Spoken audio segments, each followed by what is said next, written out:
5000 nafar talaba uchun mo'ljallangan Toshkent davlat transport universitetining yangi o'quv binosining ahamiyatli jihati shundaki, bu yerda inklyuziv, qulay va to'siqsiz muhit yaratilgan. Bu imkoniyatlarning amaldagi ifodasi Murodjon misolida yaqqol ko'rinadi. U nogironlar aravachasida harakatlanadi, biroq bugun u bu yerda hech qanday to'siqlarsiz bilim oladi. Assalomu alaykum. Mening ismim Egamov Murod. Hozirgi kunda Toshkent davlat transport universitetida 1-kurs talabasiman.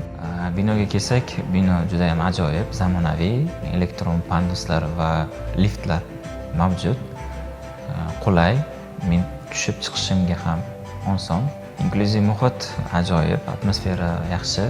Mani o'rimcha qabul qilishgan. Bir-birlarimizni qo'llab-quvvatlash ham bor. Xursandman.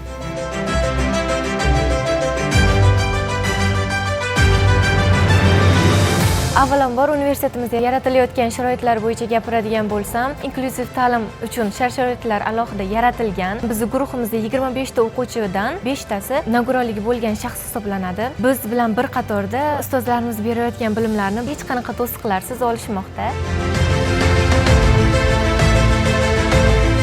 Universitetda 200 dan ortiq nogironligi mavjud bo'lgan talaba yoshlar tahsil oladi. Universitet hududida harakatlanishi, ta'lim olishi uchun teng barobar imkoniyat yaratib berilgan. Liftlarimiz mavjud, harakatlanish uchun panduslar mavjud.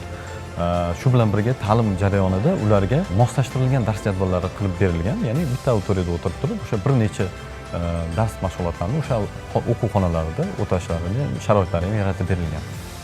Eng muhimi, universitetning barcha korpuslarida ham bosqichma-bosqich qulay va to'siqsiz muhit yaratish ishlari ijtimoiy inspeksiyaning o'rganishlari natijasida berilgan tegishli taklif va tavsiyalar asosida davom etmoqda. Bu esa avvalo Murodjon va qolgan talabalarning tabassumida aks etmoqda. Avvalambor shu yurtboshimizga kattakon rahmat. Hamma joyda infratuzilmalar ham kerak bo'lsa, bosqichma-bosqich o'zgarish, ya'ni yangi O'zbekiston, inklyuziv O'zbekiston bo'lyapti.